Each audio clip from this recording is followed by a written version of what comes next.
been trying to give up smoking for ages, but I can't. It's so difficult. Oh yeah, I know how you feel. I once tried to give up smoking. It's really hard. Yeah? But I'd advise you to try those nicotine patches. They worked for me for a while.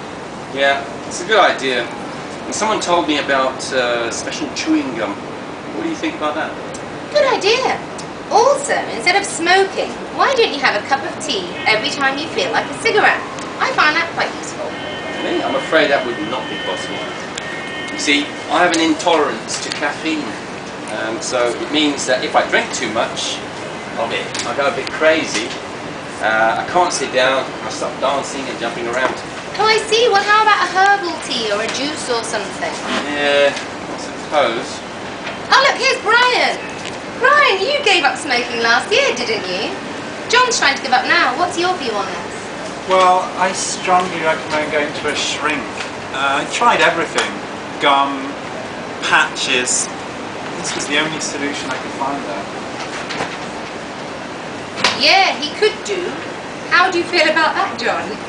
Oh, I'm afraid that would be out of the question. Go to a shrink? What on earth would people think? And anyway, it costs a fortune. That's true, but really it's nothing to be ashamed of. I did, and I'm glad for it.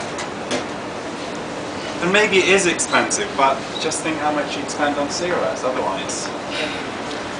In my opinion, it's money well spent. Yeah, I see what you're saying.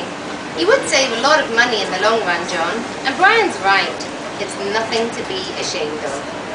You know, my husband had hypnotherapy when he was afraid of driving. Now he doesn't have any problems at all. I think you should give it a try. Yeah, I could do. But I'm convinced people would laugh at me if they found out. And what about my wife? My wife? I'm sure she wouldn't like it. I can understand why you're nervous, John. But if you really want to give up smoking, I suggest you take Brian's advice. Well, Dave, it seems to me that you're very happy to tell other people what to do. If you're so happy to give advice, why don't you put your money where your mouth is? What do you mean? What do I mean? Why don't you go to see Dr. Adel together? I'm sure John's not the only one who'd like to give up smoking. Yeah, that sounds fun. And Dave, or should I say Deborah, if you could go with me, what do you think about it, Deborah? Yeah. Well, I suppose I could, but when I finish the operation. What operation is Why that? the How do you call sex it change? Dave? Why